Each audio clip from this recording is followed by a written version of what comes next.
Hello and good afternoon, ladies and gentlemen. Welcome to this week's new episode of the Xbox Factor Podcast. I'm your host, Mr. BoomStick XL. Folks, we have an absolutely outstanding 90-minute show for you, 3 topics, and the last one is going to be the one that is not only an original written topic, it is one that I have brought visual evidence. I'm all about that evidence-based conversation. And listen, folks, when you see it on the screen, I'm going to throw it up when we get into that topic. It's undeniable what Xbox is going to be doing. We talked about it yesterday. 2025 is going to have levied 12 games, 12 first-party games, and all of them in Xbox Game Pass, which is just bonkers. And technically, it really was a baker's dozen because Ninja Gaiden 2 Black was left off that list. And I know that it's, not first party, but Xbox put some development dollars in to get that done. They talked about it. And we know that at minimum, Ninja Gaiden 4 is considered first party because they spent some big bucks to get that done. And otherwise, if it's not for Xbox, that game doesn't exist.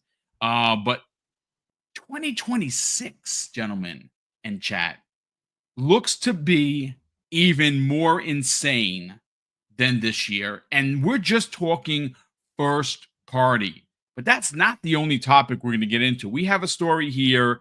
Now, of course, this originally was discussed on the Xbox 2 podcast with Randall Thor and Jez Corden of Windows Central, who we talk quite a bit about on this channel. I have a story here from WCCF Tech, which we will get into. I will read verbatim who that's from, when it was posted, and what we're exactly talking about. And that's what we're going to open up with. But second topic, folks, is going to be all of the secrets that you may or may not want to know. Comes to us from Tom Henderson of Insider Gaming. We have all of the leaked information regarding Black Ops 7. And as you know, I'm a Black Ops 6 fiend. I can't stop playing it. I absolutely love it. I am Prestige Master 82. Which again, folks, that sounds like it. I mean, don't get me wrong. It took a lot of work to get to Prestige Master, sure. But I've seen people with Prestige Master like 300 and change. It's ridiculous. That's got to be the only game they play. But at least I'm up at 82. But before we get into any of that, I've got to welcome in the chat here. Of course, 126 people watching live across Twitch, YouTube, and X. Appreciate everyone being here. And of course, well, you know what? Our incredible panel, starting with, of course, the Mr. Mass Effect himself. I know he can't wait for whenever the next Mass Effect releases. The elusive Gaver, Jamie Moran. Good morning, kind sir. Well, good afternoon for you where you are. How you feeling? Hey, man, happy to be here. I'm excited, man. We came off the showcases last week, and it's an exciting time to be a gamer. I've been playing Final Fantasy 16, having a blast with that because, let me tell you, as I said last night, I've only gave 6 games a 10 out of 10. So far, it's a 10 out of 10 experience. Wow. So we'll see what it is in the end. But I'm in a good mood, really good mood. And hell, we got an Expanse game announced last week. Yes, I know that. Yeah. If any game tries to remotely copy Mass Effect in any way, I'm there immediately. So I'm happy. But anyway, it's a good time to be a gamer. Let's talk. Yeah, indeed it is. And of course, someone that has beaten Final Fantasy 16, Mr. Umbra himself. And it's just Infinite Umbra. It's not Final Fantasy 16 Umbra. It's not, this, that, or the other thing Umbra. He's regular Umbra. But that doesn't mean he's not going to bring it. Umbra, how you feeling, brother? Welcome back. Good morning in Chi-Town. Uh-oh. We don't hear you, bro. Like, what happened? Your settings must have been changed. All right. Well, listen, as we await Umbra's incredible voice, which he had a problem last week. We might have had a recurring issue with the voice. We're definitely going to get him in here momentarily. But until we do, folks, we got to open up with a story that I think needs to be discussed. Of course, anything Xbox is exaggerated to the point of the consoles dying. They don't have games. They're going third party. They're not making hardware. Well, the story that I want to get into as we await Umbra to get back here is Can one. you guys hear me? Now There we we go. do. What in the Umbra, what's up, world? brother? Welcome back, kind sir. Hey, what's up, fellas? Good morning. I don't know what happened, but yeah, these settings keep resetting. Mhm. So I'm gonna. Oh, have I know to the test it. feeling. I Yeah, know the feeling, kind sir. it's like OBS all over again. It's like, Oh damn you, God. OBS. But no, yeah. Good morning, guys. I beat Final Fantasy 16. I guess what last year It was last year, and you quite enjoyed it. I did. Excuse me. I did enjoy it. I don't know if I came to the 10 out of 10 experience that our brother Jamie is having, but I will say I can see why you felt that way. I mean, the cutscenes and such are spectacular. The fights that you have on there are very dramatic and theatrical. I can see how you like, oh, I'm loving this. Plus, I do appreciate the Devil May Cry-esque combat, Yeah. so I can see that too. I saw some of your clips. For a JRPG, it seems very Western based. Yeah. It's the most Western It is. JRPG I've ever played. Yeah, definitely. And I know a lot of the Final Fantasy diehards are like, oh, get back to turn-based, etc. So I understand it.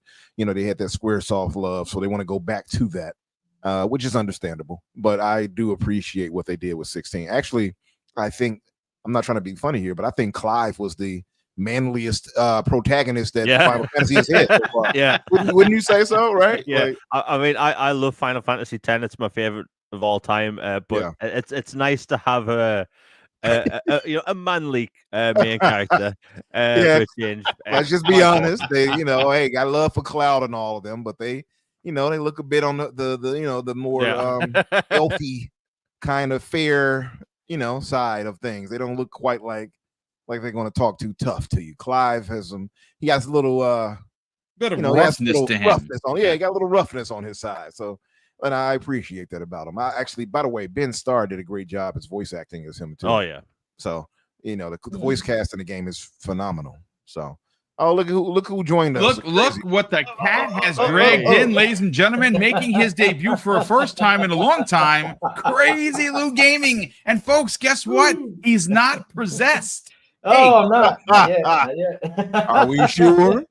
Speaking of manly men, look at this. Look at this, man. First of all, welcome back, Crazy Lou Gaming. I didn't know you were joining us, but listen, you're always welcome. Again, you're in the DM, so you saw the show notes. But before we get into topic number one, I want to welcome you back, man. How the heck have you been? Oh, man, been busy, Boom. Life, work. A lot of stuff happening, but, man, happy to be here, man. So let's get cooking. We got lots to talk about today. Good stuff, too.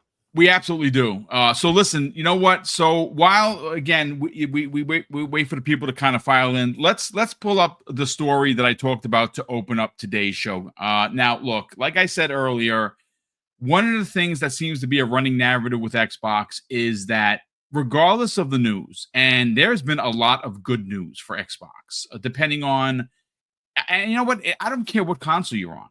I don't care if you're a PlayStation guy or gal. I don't care if you're PC, your Nintendo Switch 2, or just an Xbox gamer. That's fine. But it's hard to argue that Xbox as a platform has had a bunch of really fantastic news regarding its platform, its value proposition, its first-party games, and more importantly, its first-party roadmap. And again, if you are someone that is going to argue it, you're going to have a pretty hard time convincing people that are enjoying their games playing on Xbox right now. Now, granted, if you are a PlayStation player, I'm sure that you are probably enjoying Xbox games on that platform because obviously they have gone full third party.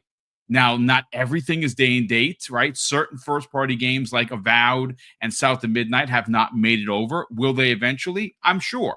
But Doom: The Dark Ages launched on it. The Oblivion remake launched on it. The Outer Worlds 2 later this year will launch on it. Call of Duty Black Ops 7 will be there day and date for PC and PlayStation 5. And you know what? That's perfectly fine. But why I decided to open up today's show with this WCCF Tech article written by Alessio Palumbo is really concerning certain things that Jez Corden of the Xbox 2 podcast said during one of their episodes. And the title of this article from WCCF Tech says Next Gen Xbox rumored to support backwards compatibility at the hardware level. Now, I am not surprised by this. I don't even understand why it's a question, but you know what? That's what we have this story for. So before we bring in the panel and we get the chat involved, let me read verbatim. Now, again, this is directly from the article, folks. Following the latest Xbox announcements and rumors, fans have been worried that Microsoft's next generation console might be a PC-like device that may not even run prior console games properly. I don't know why anyone would think that, but okay, let's continue. This fear stemmed mainly from the confirmation that the Asus ROG Ally Xbox Ally at the Xbox Game Showcase 2025, and the rumor from The Verge's Tom Warren that Microsoft might be allowing third-party OEMs like Asus to create their own version of the next generation console. Now, again, folks, I don't see what the problem of that is. I think that is phenomenal. Xbox has already told us. Now, look, let me just stop right there. I understand that there's been talk about the Xbox handheld being canceled. Now, it was never officially announced, but we did hear Phil Spencer and many within the Xbox brass talk about wanting to do a handheld. Well, obviously, the cost and development was something that got deep-sixed by the people that are in charge of the money, like Amy Hood, like Satya Nadella. So maybe that is where the Asus Xbox partnership comes from. Maybe it's birthed from that. I don't know. But this next device that showed up at the Xbox Game Showcase is an Xbox device. It is a partner device, but it is an Xbox, ladies and gentlemen, regardless of what the trolls try to tell you. But let me continue the article. However, Windows Central, or the Xbox 2 podcast, one half at least, Jez Corden, has taken upon himself to reassure gamers that backwards compatibility will be retained at the hardware level without even needing emulation. Corden said as much during the latest episode of the Xbox 2 podcast, and here is that relevant quote. And again, this is from Jez Corden. I can pretty much confirm I'm like maybe 2 or 3 sources off writing a report on this. But the next Xbox is like 100% or 99.999% recurring running your console games, because I've seen the fear out there, and there's a lot of it at the moment where it's like, oh my God, the next Xbox won't run console games. It's only going to be a PC. It's only going to run like the ROG Ally. It's going to be made by Asus, because Tom put it in his article saying something like, I believe Microsoft will still make their own hardware. I mean, they've said they will. The thing is, Xbox has said a lot of things in the past. When Tom says, I believe they're going to make it, that exposes an issue that Microsoft's messaging has a problem. People don't really trust what they say anymore because they've gone back on their word more times than not. He's not wrong for saying that. I mean, that's a fact. But look, this article is beefy. If you want to read this, I'm going to add it to the show notes once this goes up on video on demand. But I want to bring in Jamie Moran. Jamie, I honestly don't understand why this is a question, but because I seen people talking about it on the socials, I thought it was worth bringing it up. And I think that it's obviously worth talking about because Jez Corden decided to bring it up on the podcast with Randall Thor. I believe that, yes, not only are they making another Xbox because they said they were, even though they have canceled, well, unofficially canceled their handheld, right? We've heard that in the story, but the hardware itself is happening. And again, folks, if you need just one thing to give you the confidence that the next hard piece of hardware is releasing, all I have to say is look to Xbox Game Pass, because right now you have at least 10 million players playing Xbox Game Pass via PC. I'm sure. Now, again, this is just hypothetical numbers. If for instance they have 35 million, let's not even say 40. 35 million is what's been reported. That's what they have. 10 million of those are likely to be playing on PC. That leaves 25 million, right? 25 million. Are 25 million players playing on Series X and S? Probably not.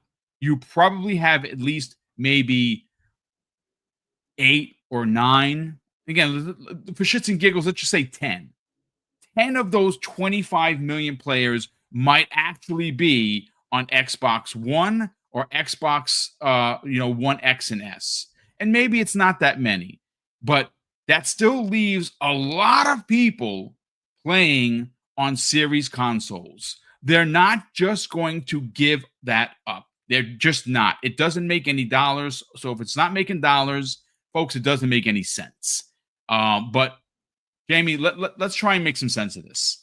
The next hardware is happening, and it is going to play games natively. They have, I mean, again, if you don't believe Phil, okay, you know what, I'm not going to fight you. He said some things, and he's changed his mind on some things. I get it, but Sarah Bond is pretty locked in, and she specifically said that her and her team are focusing on forward and backwards compatibility. It is the main crux of what they're doing with their next generation of consoles. Let's talk about it, man. I mean, I don't understand why people seem surprised. Like, Microsoft's been invested in backwards compatibility publicly since 2015. Like, they've made the program, excuse me, even better since. And can you imagine the reaction if all of a sudden they're like, "Hey, next gen Xbox, it isn't backwards compatible. Sorry." Can you imagine? Like, people would lose their marbles. So it doesn't surprise me. I mean, they've talked about forward compatibility a bunch, so why not? I mean, they have backwards compatibility going back to the original Xbox. They aren't going to stop now. They have a whole team dedicated to that stuff. So I'm not surprised. Like, and people will say like you said, Phil Spencer's changed his mind about stuff in the past. Like, backwards compatibility and game preservation has never been something they've rolled back on. They've always, went forward with it, kept it, kept the promises with it, and that's great. Now, when it comes to like the hardware stuff, I always find it funny how people always think that Xbox, they're going to get out the hardware game, and Xbox only makes money via Game Pass and all this stuff. Like, Microsoft has no incentive to get out the console space, and I hate having to mention this to people time and time again, but it's Twitter, so I usually have to. Like, Microsoft makes more money off game purchases and microtransactions than they do off Game Pass subscriptions. So, like, if they all of a sudden just cut the consoles off, then they're not getting those billions of dollars anymore. It doesn't make any sense. It makes literally no. So next time you're scrolling down your feed and you see some clown saying Microsoft's going third party or like full third party, like, they're not though. Like this isn't like 25 years ago where Sega like ditched the hardware game, right? I admit, like, it's weird seeing Gears on a different platform. However, we saw the logo months ago. We can get past it now. Xbox, like, they've promised backwards compatibility time and time again, and they've went forward with it. And they've had like free upgrades for games and stuff. Like, hell, I don't even own Gears of War Ultimate Edition digitally. I own it physically, and they gave me a free copy, right?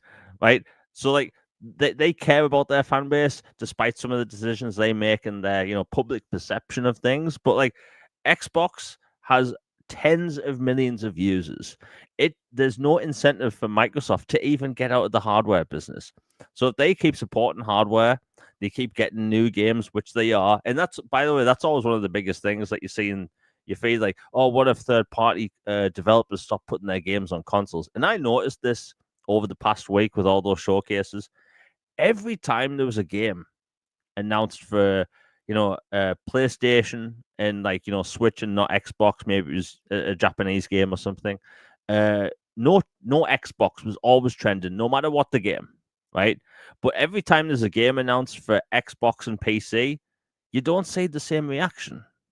You don't see people saying, "Oh, PlayStation, they're getting less third-party games and all this stuff." Like it's a one-way street with this stuff, right? The perception is Xbox is slowly fading away and PlayStation is rising. That's not the case, right? They're both going to be around. People should want both of them to be around. And Xbox continuing backwards compatibility, great. Doesn't surprise me. They're going to continue making hardware. Doesn't surprise me.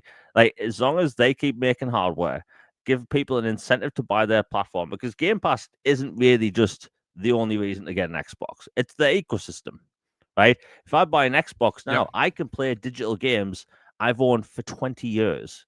Right? I can use my discs that I've had for over 25 years. So I think, when it comes to Xbox, there's a lot of different reasons to get one. But when people start thinking like, is Xbox going to get out of the hardware space, and people seem surprised that they're making hardware, I really don't know what they're smoking.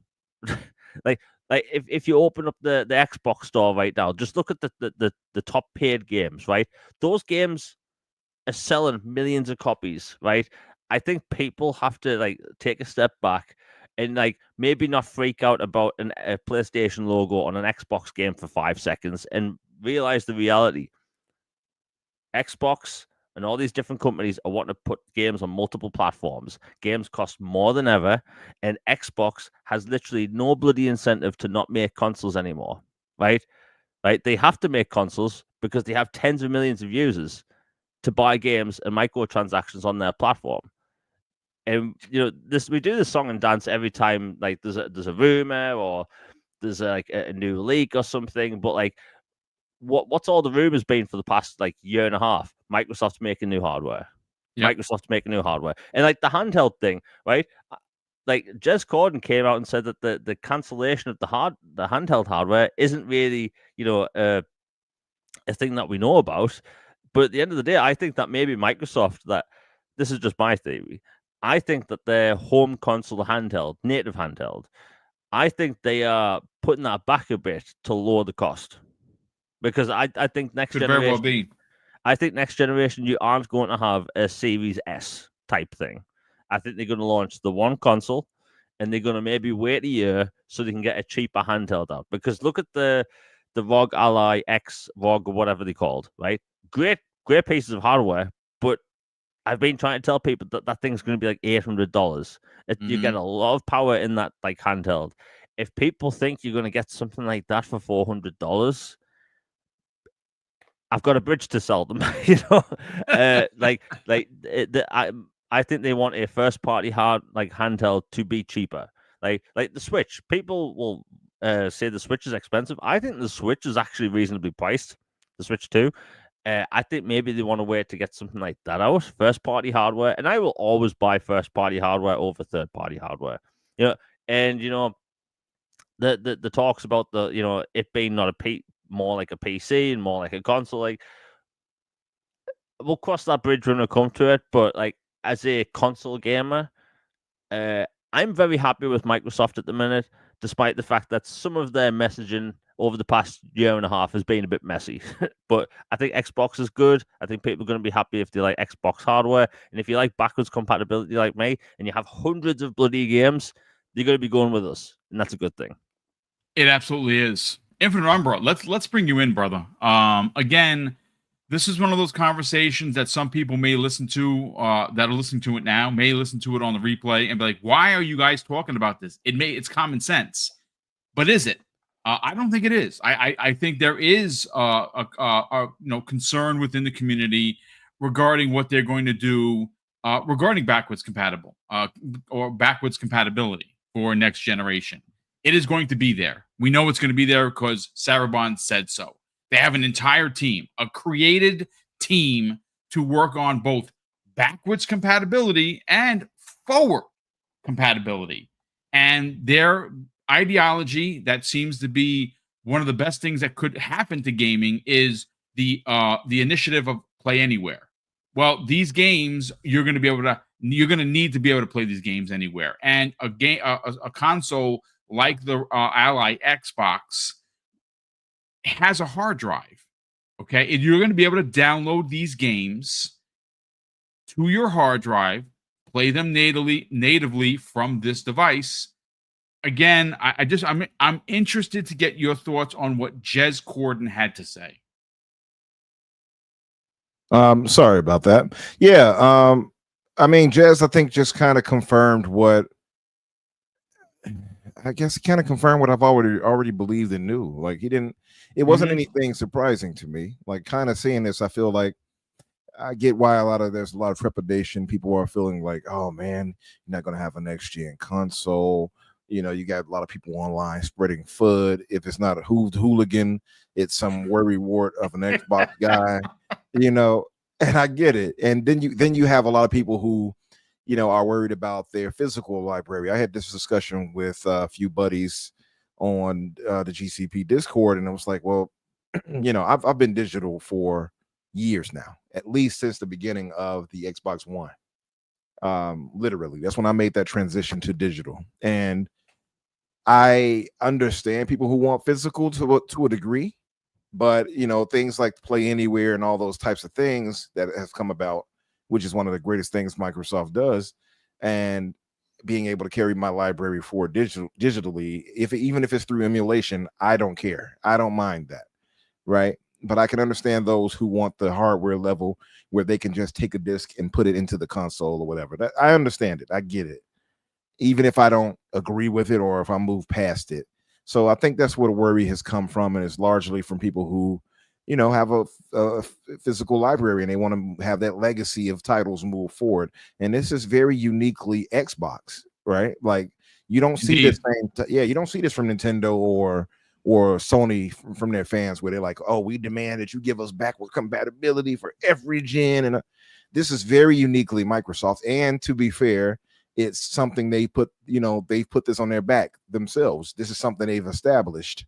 You know what I mean? So they have to kind of live up to that.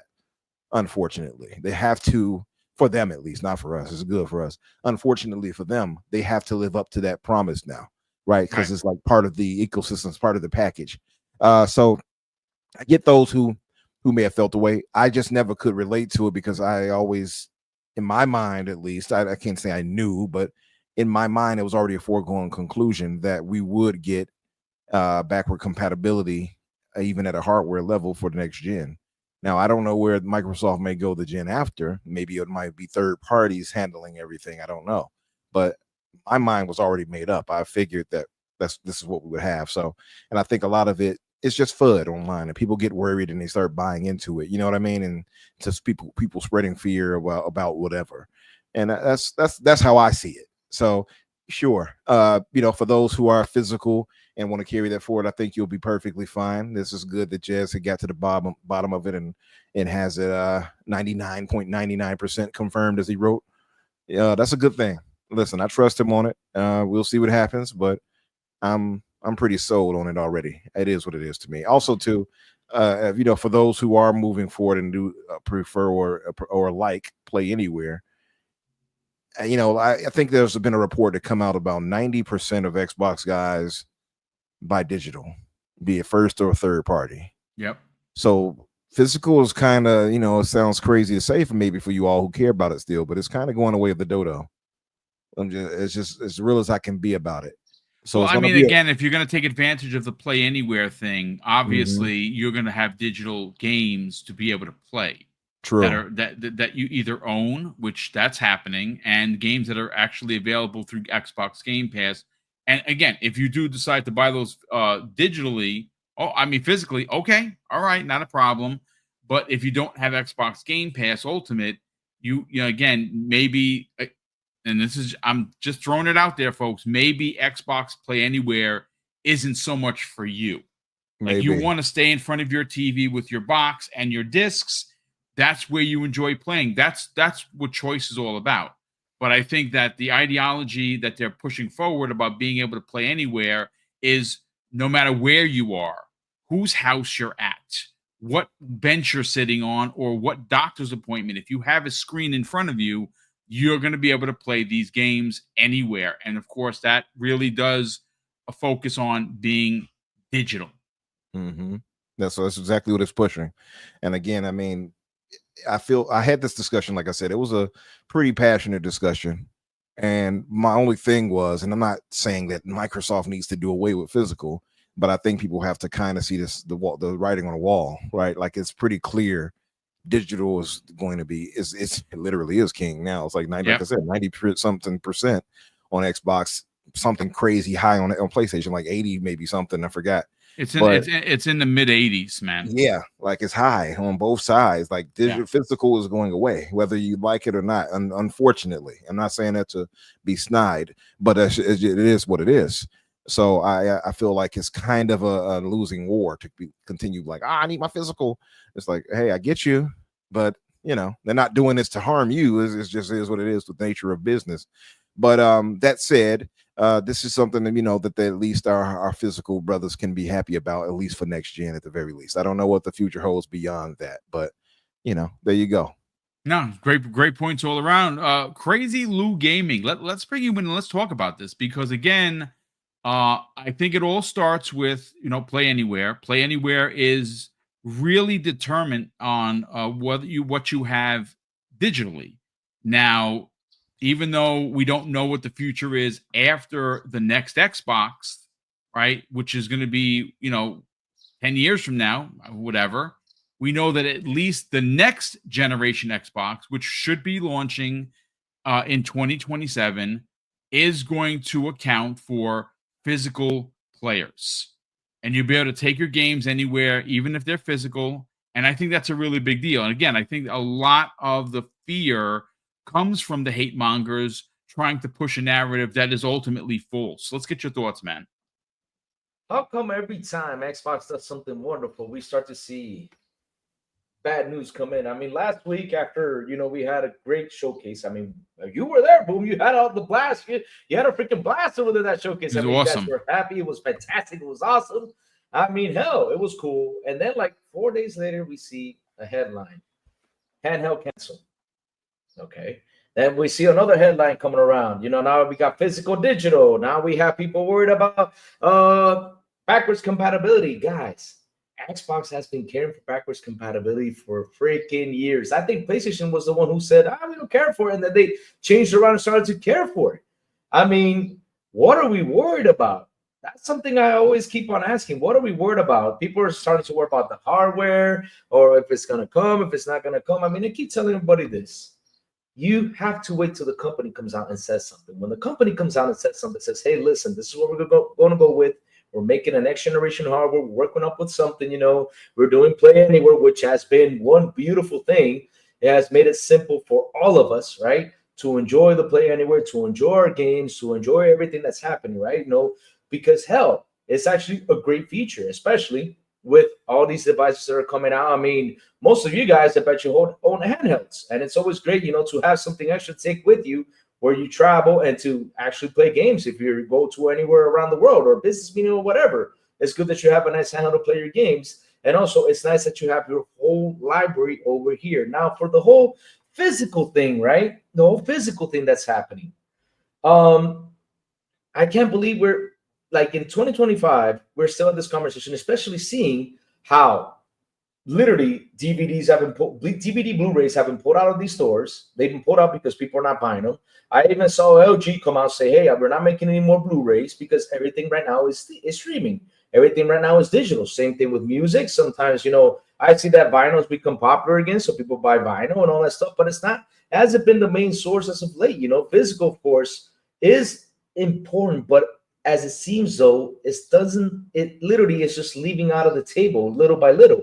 Because here's the thing. Umber brought up the 90%, people buying it digital, right? They're buying digital. Then you have the 10% that are buying physical, right?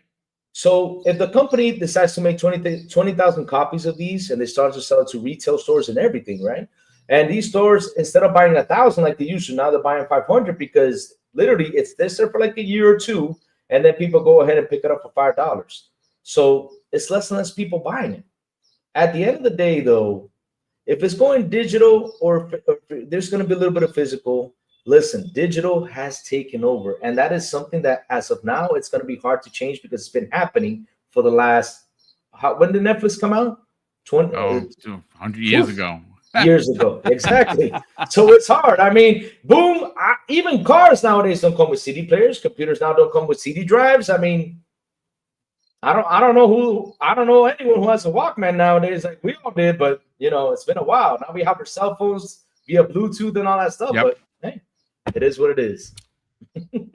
No, I mean, listen, he's not wrong. Like I said, not this PC that I just bought from Mrs. Boom, the one that we bought prior. Of course, she's a big Alienware fan, so we always buy from Alienware. And it did. I'm looking for like where you add the disk drive, and it doesn't have it. I'm like, oh my god, these things don't come with a disk drive. What are we gonna do? I mean, we bought one, that we just sideload the stuff in. But like Mrs. Boom, she still buys music CDs. Like I would say, probably more than 80% of her collection is digital, but we have a pretty large CD collection because we're 80s kids. Sure, we can get the stuff on digital, and I think she's moved all of her physical stuff, or at least most of it, over. But we needed to go out and buy that digital. That disk drive to plug in through USB. And look, the folks, I understand. Like I buy all my Switch games physically, and there are a couple of reasons for it. One, if I ever had to sell them, their resale value is ridiculous. Like you're getting 85% of your Switch, whatever you spent, you're getting 85% because Switch games hold their value. Not so much for Xbox, definitely not for PC, and certainly not for PlayStation. But again, it's just one of those things.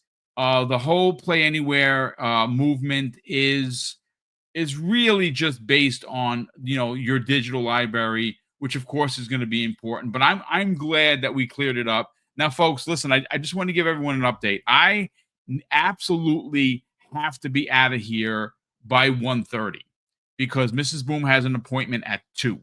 So I got to get on out of here because we got to get away over to the doctor. So what I'm going to wind up having to do is I'm going to pull the Call of Duty story. I'm going to change the thumbnail when I get back. But I do want to talk about, 2025, where it's at. And then, of course, really focus on 2026. And I apologize. I originally thought, I don't know why I thought we started earlier. And I looked at the time and I'm like, man, I got to get out of here. So I don't want to take a chance of hitting traffic because it's a really crappy day here with rain. And so I'll move the Call of Duty story and thumbnail to Thursday with C Money because he'll be back from his vacation. So of course we'll talk about that because it's a lot to get into, and I don't want to kind of like not give you all the information because there's a lot of leaks that came out, and some of which sound really freaking amazing. And being a huge Call of Duty fan, I'm very much looking forward to Black Ops 7 simply because it is a sequel to one of my favorite in the series. That's Black Ops 2. But you know what? Let me just catch up on a couple of super chats here, and then of course we're going to get into what is, I believe, the biggest conversation that no one in the gaming space is currently having. And of course, I have visual evidence to support my thoughts and my theories. So the first channel member chat of the day comes the way of a generous friend of the program. Will the Broke Boy Insider has been a channel member for 11 months. So thank you so much for that. He says, boom, did you see the new batch of ABK games coming? The Xbox Game Pass, Call of Duty World War II, Warcraft 1, 2, and 3 remastered for PC. And they just dropped Crash Bandicoot 4. It's about time. Yeah, I mean, I think you're going to this is good. I think the floodgates are going to open for the Call of Duty collection. I really do think that there is going to be just one banger month after another. I don't think that listen, is Xbox Boom? Is Xbox getting enough praise for how well this year has been for them? Like I'm gonna say probably not, to be quite honest with you. Yeah. Like think about like all the releases we beautiful. It's beautiful. I mean, it's crazy, right? They're talking about backwards compatible. Look at this. World of Warcraft. I mean, Warcraft 1, 2, and 3. 1, 2, and 3. Old games coming on TV. And there's even a world building one. That's it's you know what? So I'm glad you brought that up, Umbra. And of course, I want to go to you first on this, but I have to do this in some order that makes sense. Okay. So yesterday, Crispy Bomb and Fuzzy Belvedere and I discussed what 2025 has already been. So what I'm going to do is let me just get over to my notes here, and so look,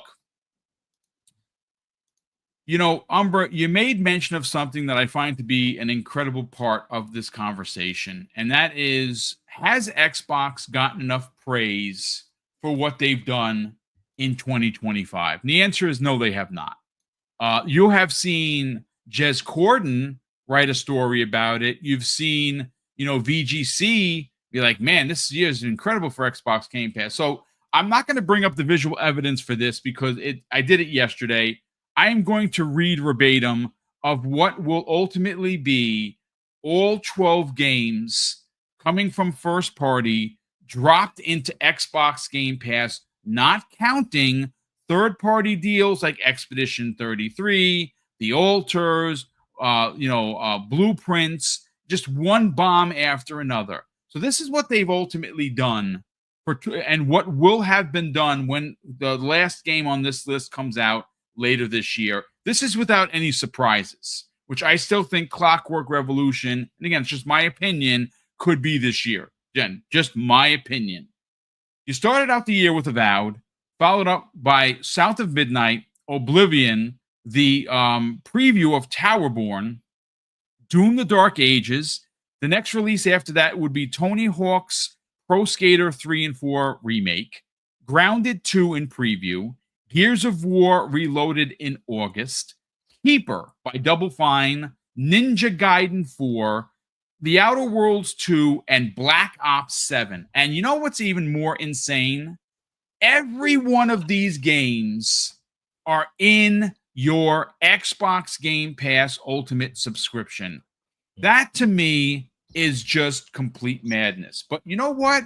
We talked about that yesterday. I want to focus on when this year is done, let's just take a quick peek into the future. And that's when I'm going to bring up this originally created thumbnail by yours truly, Umbra. Here it is on your screen. This is your slate of what is known for 2026, ladies and gentlemen. That looks Clobrillish. Is that right? Clobrill? Now, again, I have Black Ops 7 here. Pay no attention to that. I had added it. This is actually not the original. I had Clockwork here. I got to fix it. But you have potentially, if Clockwork does not come out this year, right? Now, you have a Call of Duty next year, which we don't know what it looks like.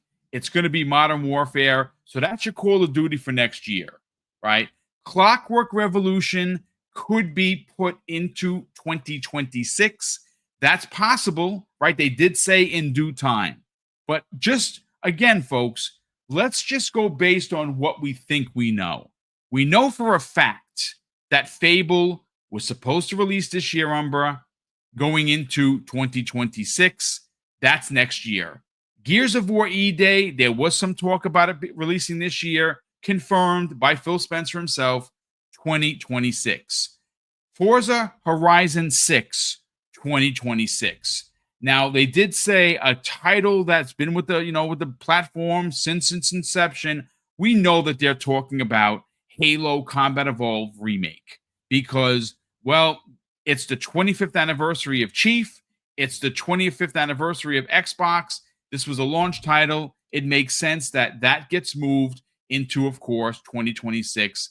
And, of course, you can add Stave Decay 3, which we did here, and it's a rumor, folks, that it would be releasing this year, but they decided to give it more time, 2026. So just based on what we know, you have Fable, Gears of War E-Day, Halo, Forza Horizon 6, Stave Decay, and at least the next Call of Duty, which will be from Infinity Ward for 2026.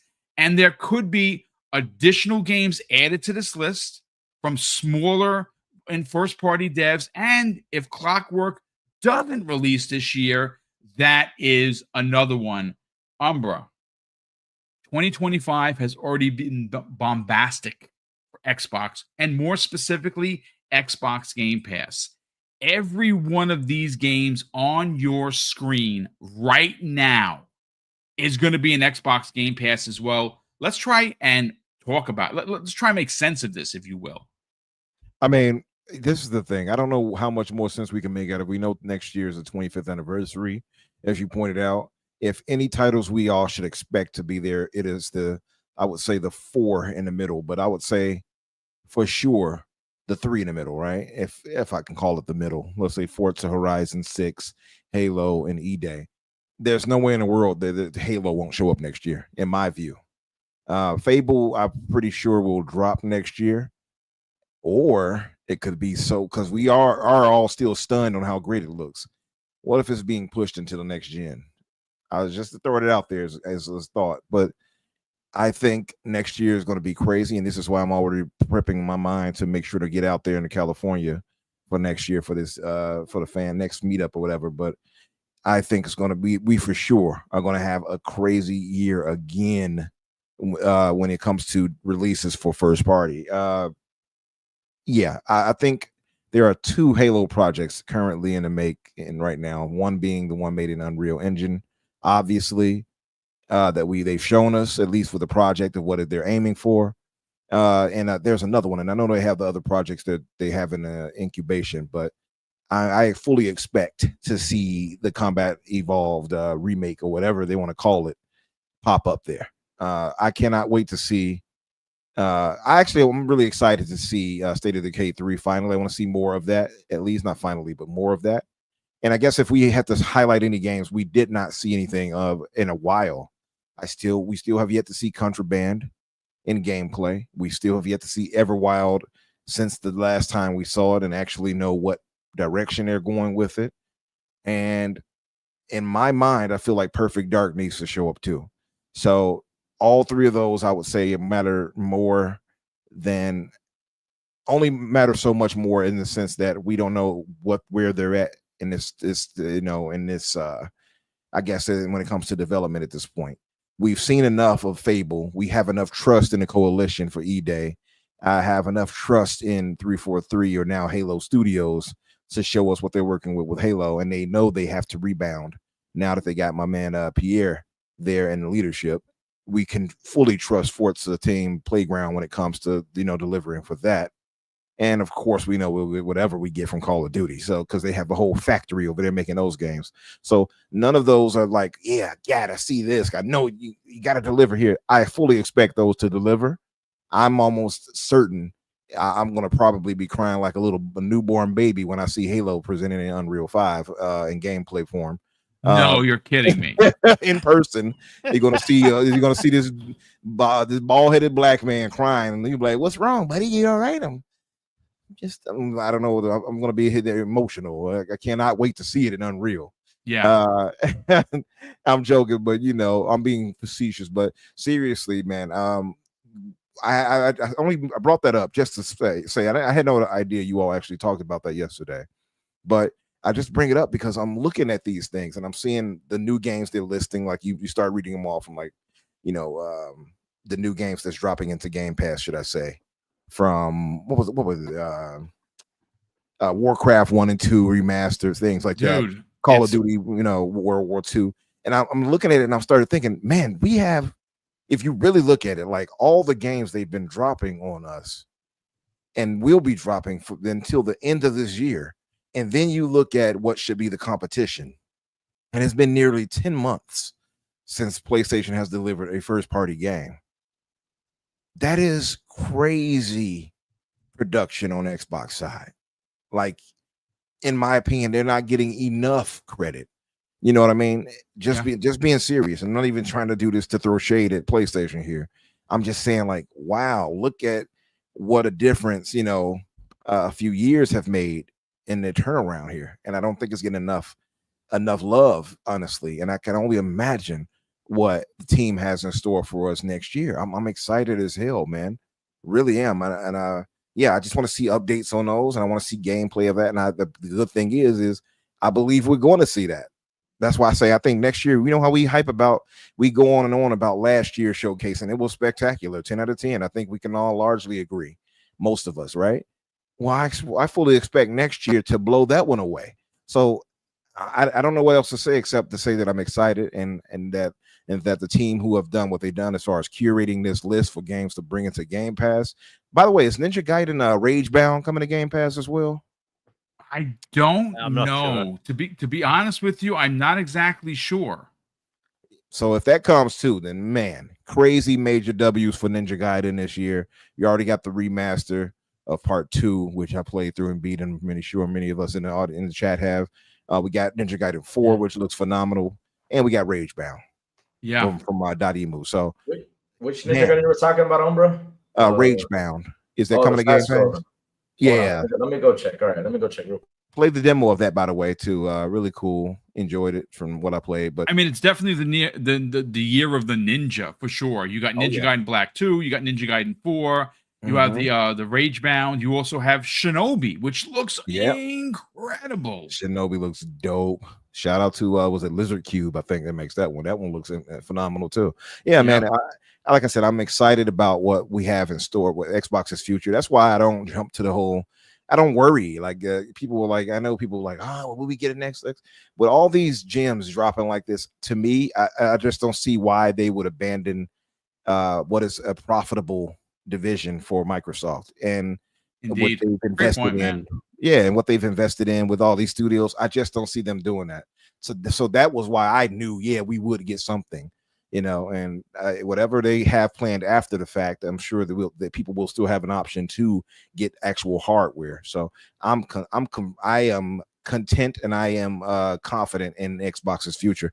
I'm happy to see that we've had this crazy turnaround for games dropping and hitting like they do. But like we have so much, we can't even play them all. Like I'm on Altars.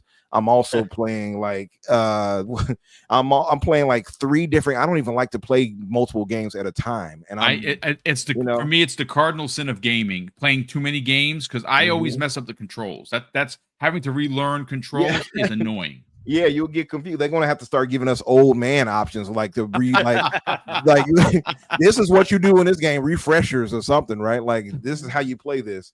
Like seriously, I'm playing the Altars. Somebody mentioned Crash Bandicoot 4. It's about time. I'm literally playing Crash Bandicoot the Insane Trilogy. I captured some footage of that the other day. I'm playing Symphonia that dropped in Game Pass. Oh wow. Doom Eternal, because I never did finish that. So let me go back to that because I beat Doom the Dark Ages, or maybe a month ago, not even a month, a few weeks ago. And and what else? Claire Obscura 33. Like I am literally rolling from one game to the next. Blueprint, so I have to get back to that. Obviously, the remaster for Elder Scrolls, my Mount Rushmore game. But then we had South of Midnight and Avowed and Indiana Jones and all of this. Like literally, I don't have enough. Even me, I don't have enough time to, with my ROG Ally that I can take with me. I still don't have enough time to try to play all these games. We are blessed right now with Xbox. Is best way I can put this. And so I feel like, it shouldn't just be us saying this. This needs to be the media, in my opinion, really giving them their due praise on the cadence of games we've been getting from them, from both first party and just Game Pass alone. I mean, you're not wrong. And again, they're probably not going to get the praise, but it's fine. We know as customers and as fans of the brand what we're getting this year, what we're definitely getting next year. So, you know what, Jamie Moran, again, I'm all about that evidence-based conversation, and I did fix it live on the air because, again, I have this stuff ready to go, and I hate myself for making the mistake of not having the correct thumbnail when I showed it, but now I do. So let me bring this up for some visual confirmation of what it looks like for next year. So, Jamie, just look at the screen. 2026 is going to be ridiculous.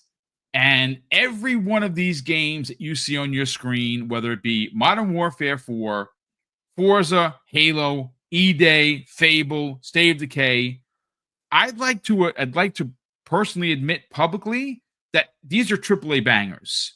This kind of output even somehow outdoes what they've done that we went over, the 12 games that are releasing this year. And I'll say this, folks. If you don't think any of these games on your screen right now are a banger, there is something seriously wrong with you. Now, again, not every game is for every gamer. I totally get that. But there is something here for everyone.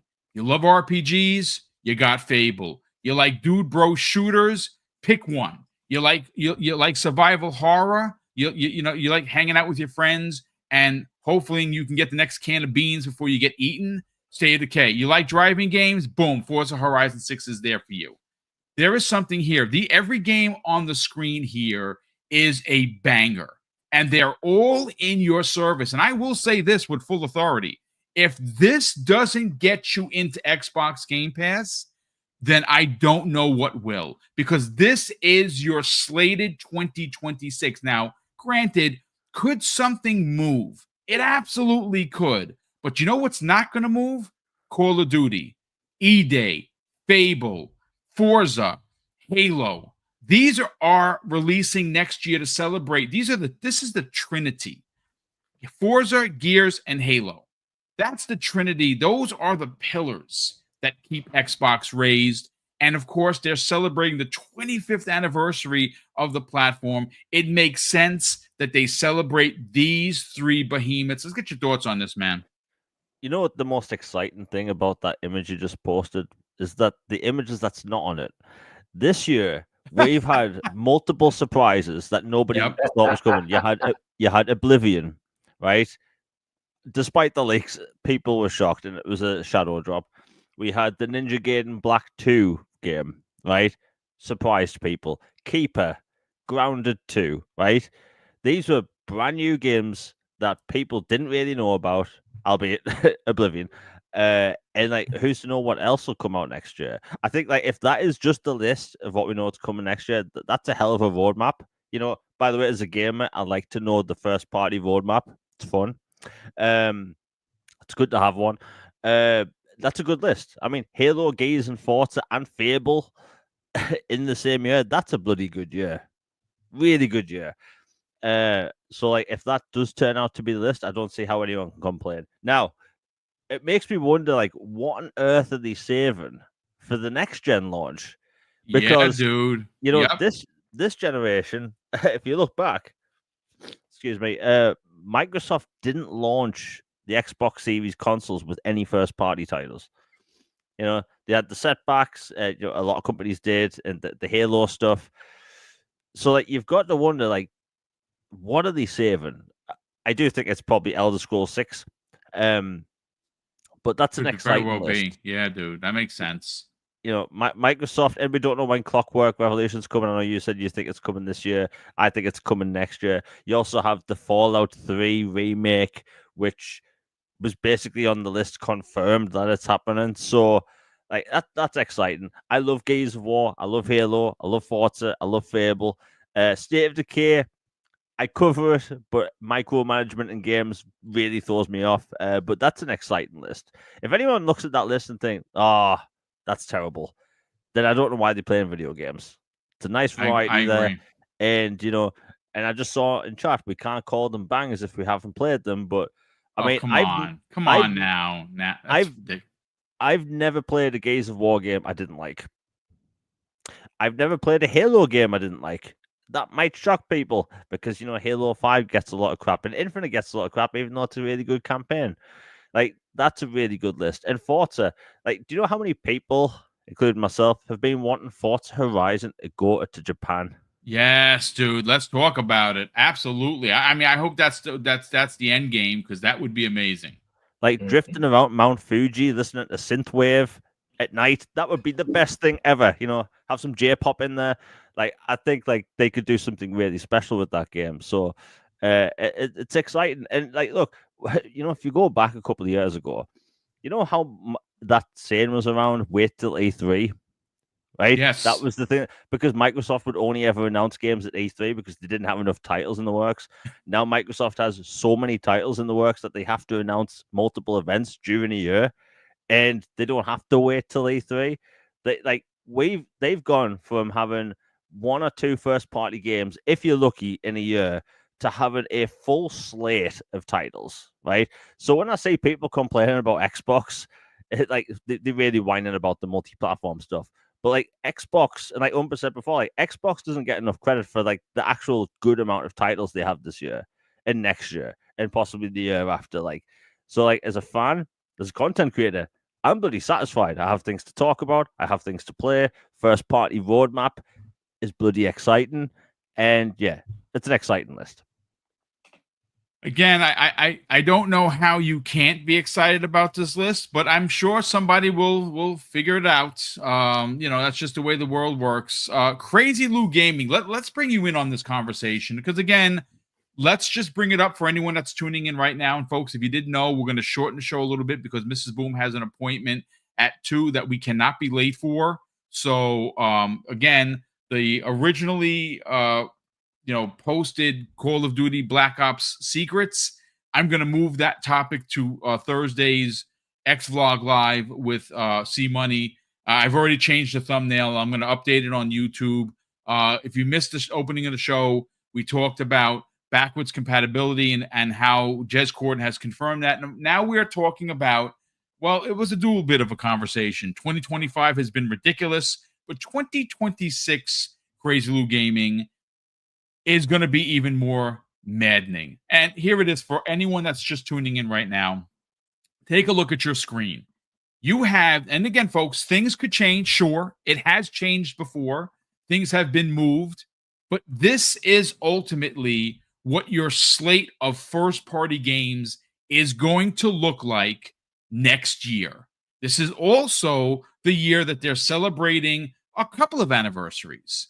The 25th anniversary of the platform, the 25th anniversary of Master Chief and Halo Combat Evolved, and the 20th anniversary of Gears of War. Crazy Lou Gaming, this list consists of Modern Warfare 4, State of Decay 3, Forza Horizon 6, the remake of Halo Combat Evolved, the Gears of War E-Day that was announced last year, and the delayed from 2025 into 2026 Fable.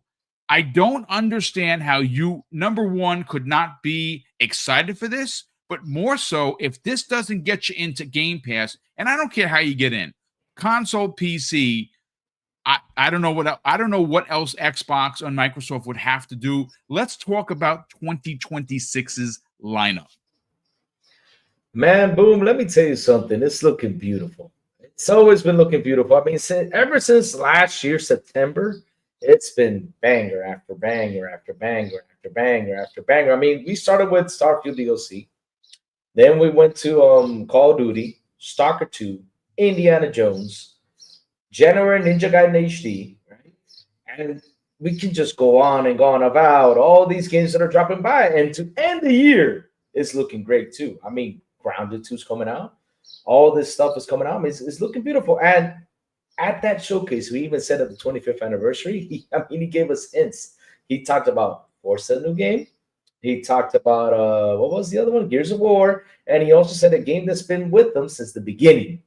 And man, listen, I am going to be so happy about this 25th anniversary because the 20th anniversary was okay. It wasn't that great. But this 25th, with all this lineup coming around, it's just going to be fantastic. I mean, look, you showed us, right? Fable is for next year. They let it for next year, right? We got Gears of War, Halo. I mean, they announced it because we already saw a little bit of Halo, right? Because they were like, oh, no, they didn't show enough like Halo in the showcase. I was like, oh, wait, they showed a little bit like a couple months ago before the showcase, right?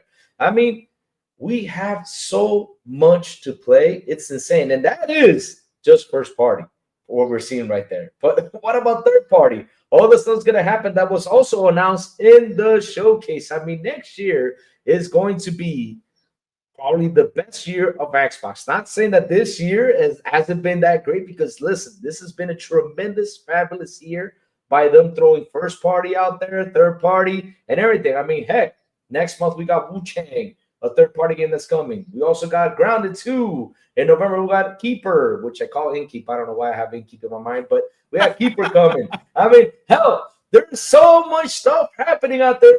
it's like what I tell everyone, instead of listening to all this stuff that's happening out there, what do we have to worry about is play these games. Go subscribe. Play these games that, man, you're saving money on, you're enjoying and having a blast with your friends, having some fun. I mean, that's all that matters right now is play your games and also save money. Remember that, because if you don't save money, man, on this hobby, you're in trouble. You got to save it. Because, man, with all these games, how much money have we saved now, Boom? I mean, we saved tons of money. We got Tony Hawk also 3 and 4 coming by with Bam McGarrett included in it, because I know a lot of people are like, oh, if it doesn't have Bam, now we see Bam on the showcase, so I hope everyone's happy about it. But yeah, so many games happening in Game Pass Day 1. I mean, God, we're going to be busy as hell. We're going to be busy. And of course, the next Call of Duty will be announced, because they announce one every year. But hey, man, and they also keep on dropping Activision Blizzard titles, which is amazing. They also keep on dropping. So, like I said, we have so many stuff to play. We don't have to worry about anything else but to sit here and play games, and that's about it. No, I mean, it's great points from everybody involved. Yesterday I made mention of it, and in fact, you talked about money, right? Now, money is something that is incredibly important, well, to pretty much anybody, right? No surprise there, folks. But in 2025, to keep your money is becoming even harder to do.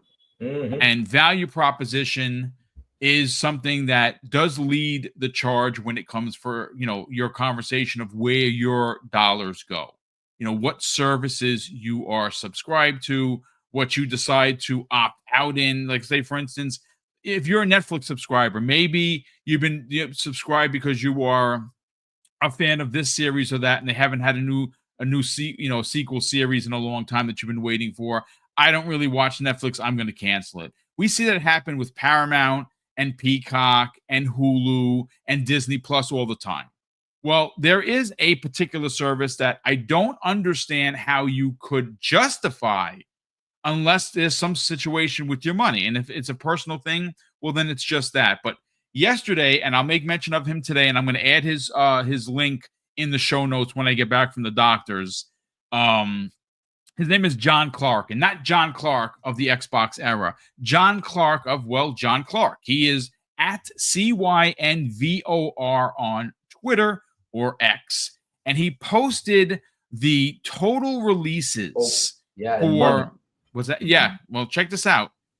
He posted the releases of the first 6 months of Xbox Game Pass, ladies and gentlemen. I don't have it in front of me to bring up, but I do have it on my screen, and I'll just read you the number.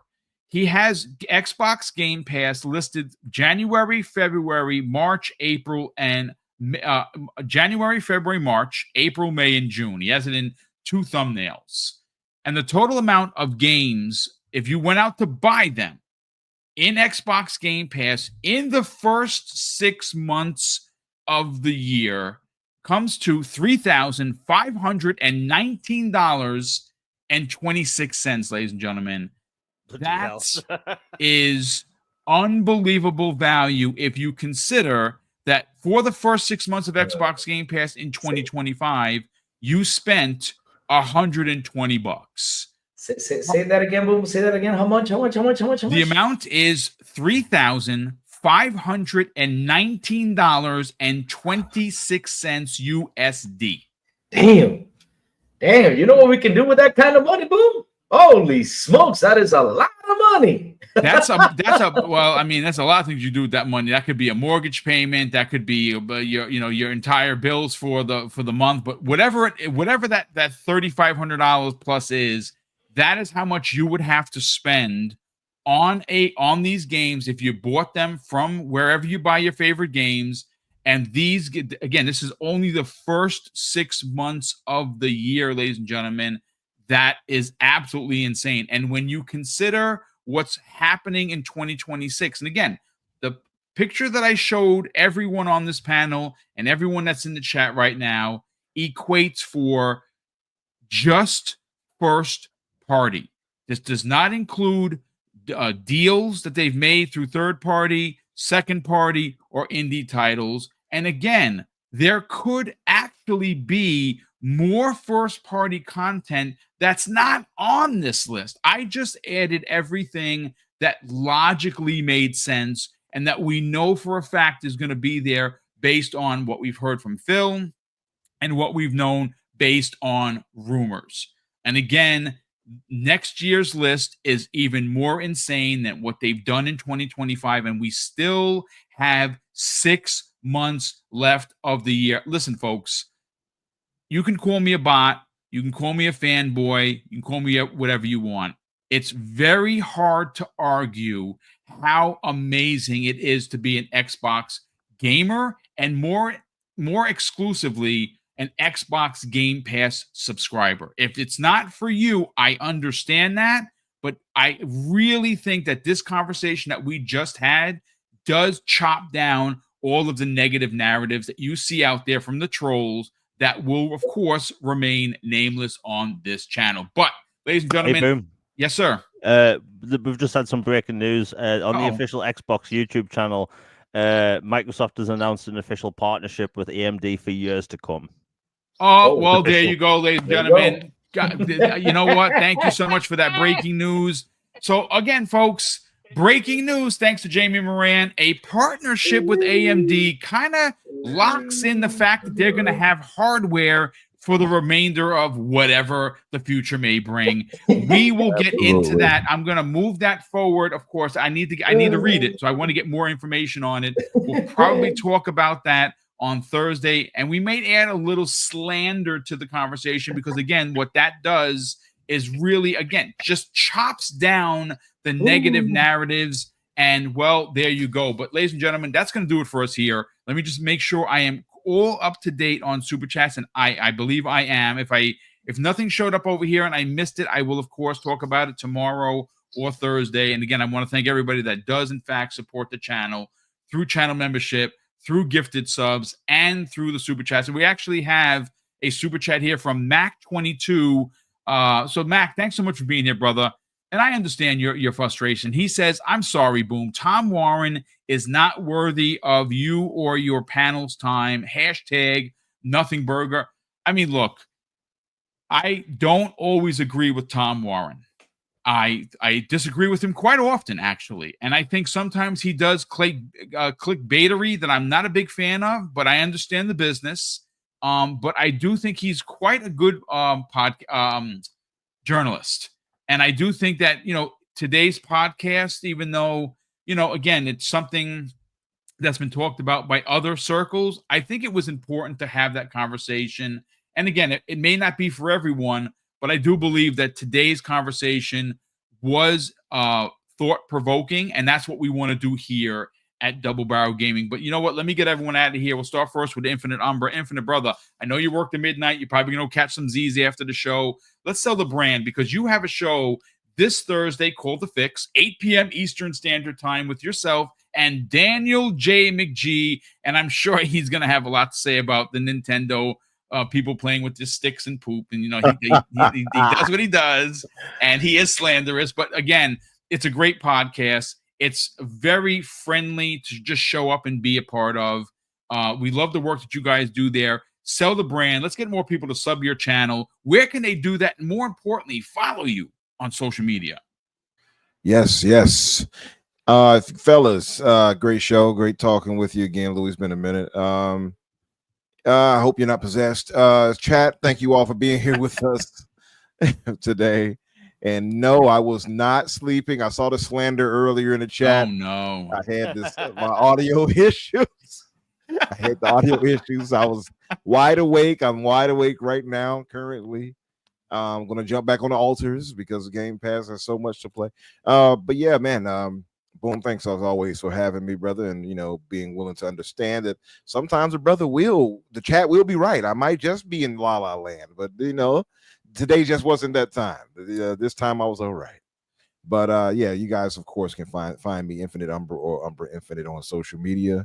Come by. I would hope that if you guys have not subscribed yet, that you would consider subscribing to me and Danny to hear us. I think we run a great show. You do. You have a great show. And again, it's not just game based.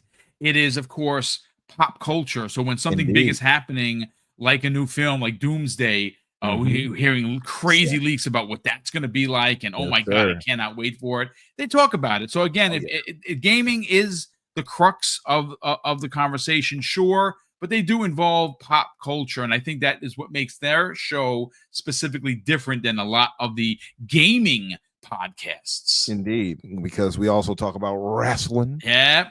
And we talk about movies, TV, manga, anime, whatever floats you guys fancy. So I would hope you guys will come by. And if you have input as far as I'm woke, Gay Reezy, I'm woke. As far as not the what do parents say? He says Umbra is in La La Land. Paris, shout out to you, kind sir. It was great to meet you in person as always.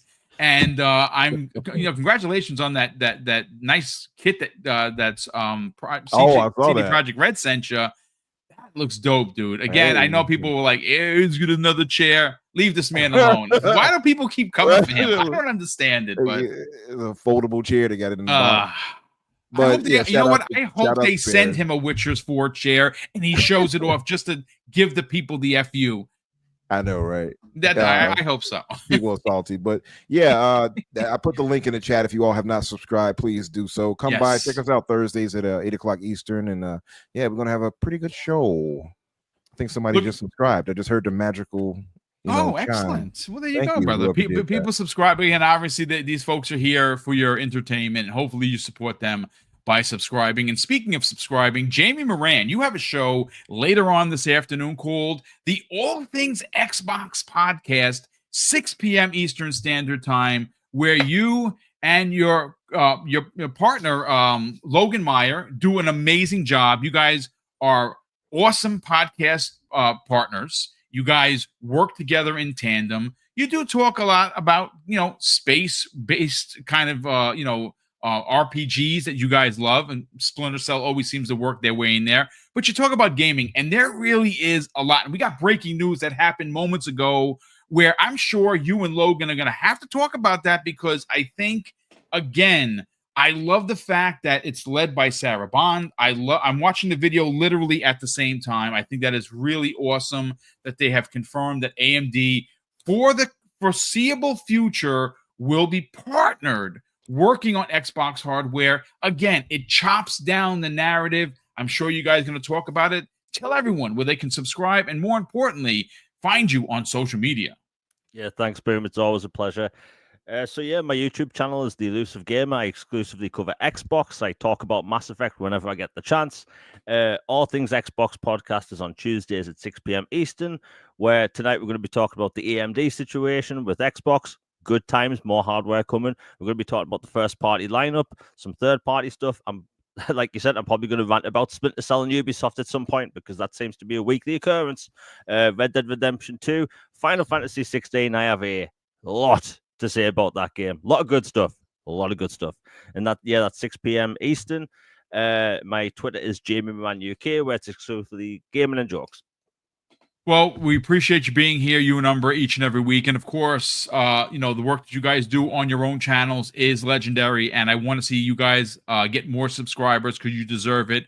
You're positive, you're earnest, you're honest, and you have fun. And that's what podcasting and playing games is really all about. And lastly, the prodigal son who's not possessed, ladies and gentlemen. Here he is, Crazy Lou Gaming. Brother, it's great to have you back. Obviously, you have been a big part of this show for a while. I know that life got super, super busy, but we love that you're back. We love that, the knowledge bombs you dropped today. Please tell the brand of your particular podcast, which of course is the Xbox International Podcast, where you and the guys have a really fun time talking about Xbox. Sell the brand where they can subscribe, and more importantly, follow you for that Crazy Lou antics on social media.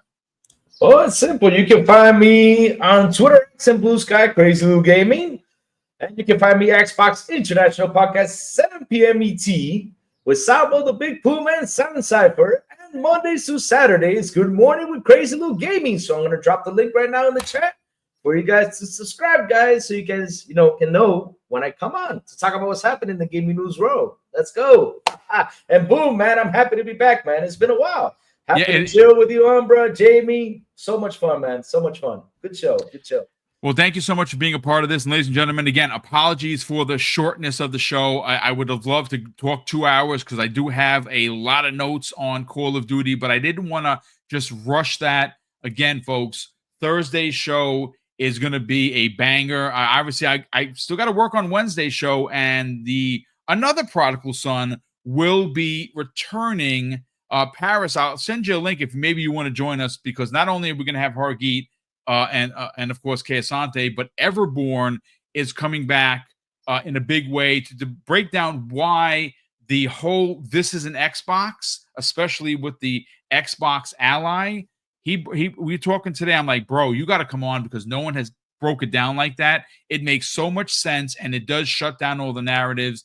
I'll reach out to you through DM if you want to join us, even for 15 or 20 minutes. We go live tomorrow, 7 p.m. Eastern Standard Time, but again, folks, thank you so much for being here. A big thank you to all of the support that comes the way of channel membership, super chats, and of course, gifted membership. We do really, really appreciate it. And of course, I'm going to close out the show with something that's incredibly important to me, folks. Hopefully one day it'll be important to you. And that's something that my dad taught us when we were kids. And it would say, Craig, treat others how you want to be treated. And also, it doesn't cost anything to be nice. You live by those rules, son. I can guarantee you're going to have an awesome day. So take care, everyone, and we'll see you next week on the newest episode of the Xbox Factor Podcast.